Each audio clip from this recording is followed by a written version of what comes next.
I the only one that just heard that?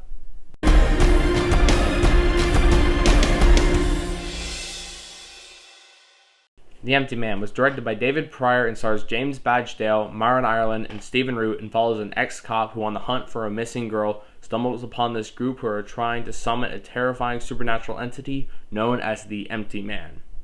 Hey guys, welcome back to Movie Thoughts with me, Connor. If you like what you see here, you can click that subscribe button down there or follow me up here at averagemovie_thoughts on Instagram.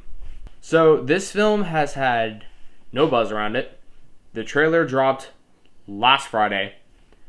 Nothing has come out about it. No big reviews. This film was just kind of shoved out in theaters by 20th Century Studios.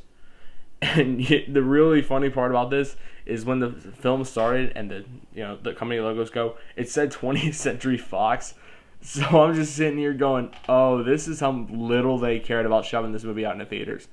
Yeah, good job. Props to you. God, you're a waste. But, and not to mention the fact that the trailer dropped and it was not good and it felt, yeah. But surprisingly, what I got was a very intense, suspenseful horror film that is either too ambitious for its own good or complex enough to where I just was wrapped up in everything that was going on. I just completely lost myself. I don't know. I'm probably going to need a second viewing on that to figure out that, but besides the point. The acting here is great. James Badge Dale's performance here is really, really good. I really liked his performance here. The horror in this film is not what I expected, because obviously the trailer made this out to be look like a crappy teen horror film, like The Bye-Bye Man or Slender Man, and this is not what that movie is. It's not a jump scare fest with really terrible scares. No, this film fills you with dread and suspense. God, I really cannot speak. That's the thing I have with these videos. I can't speak during half of them. All my words are either something like so if I sound like that to you, I'm sorry, but it's just I'm sorry. It's just the way I speak. It fills you with dread and suspense, and gives you a really gut feeling of, oh, what is going on? And that's what a horror movie should do. And I'm really glad I felt this here, because honestly, aside from The Invisible Man, I didn't really felt that this year in any of the other horror films that I've seen.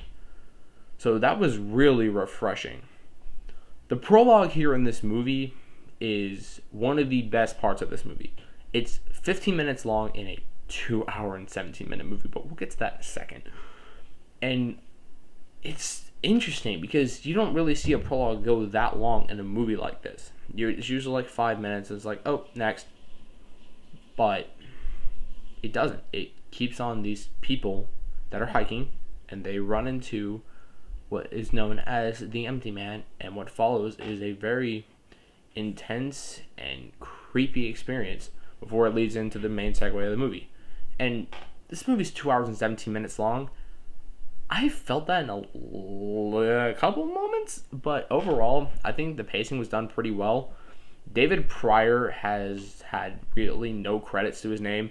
He did a couple of making of videos for David Fincher films with Social Network and Girl with the Dragon Tattoo, which can be found on IMDb. And he did a short film called AM 1200 or 1200 AM.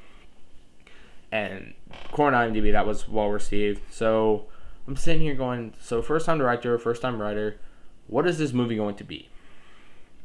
And I was honestly impressed, because the cinematography here mixed with the sound design and the performances make for a really dreadful, creepy experience that for the first 2/3 of this film I thought worked really well. And I thought the plot here was actually pretty good. I liked the screenplay. Then the third act hits, and that's where I start questioning whether or not I want to grade this movie the way I want to do.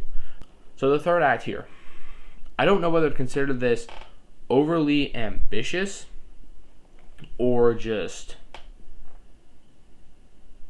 actually really decent in the sense of how well they set it up. I can't decide, because on the one hand, yes, it could be overly ambitious, but at the same time, I think I was just so wrapped up in everything that was going on that I'm just sitting here going, well, does this work? Yes or no? This is probably one of those films that, yeah, I might need to do a second viewing on just so I can fix that third act thing. Everything else about this movie, I understand, I get, it's fine, it flows pretty well, but that third act is preventing me from either giving this a lower grade or a higher grade. I'm obviously going to recommend this film. I know this was shoved out in theaters. No one's talked about it. No one's reviewing it. If you want to go watch this film, I highly recommend it. I recommend it. Go watch it. If you're bored for Halloween, go watch it. It's a pretty good experience, and I think you would have a good time with it. But with that third act, I feel like some people are going to sit here and go, oh, that was overly ambitious. They didn't really land that well, and it's not going to do good for me. And some people might just liken this to Batman or Slender Man, but I don't think that's what this is. I think that the filmmaker here, David Prior, had a good idea for what he wanted to do.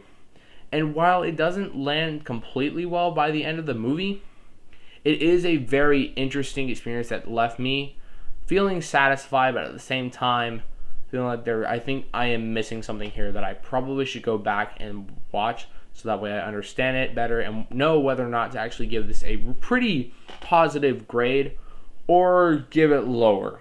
So, if you haven't seen The Empty Man, which, let's be honest, none of you have seen The Empty Man. I'm probably the only one of the few that's actually gonna watch this movie this weekend. Check it out this Halloween, because I think you might be surprised. I'm going to give The Empty Man a 7 out of 10. Thank you guys so much for watching. Look forward to more very soon. If you like this, stick around because I got a bunch more coming at you.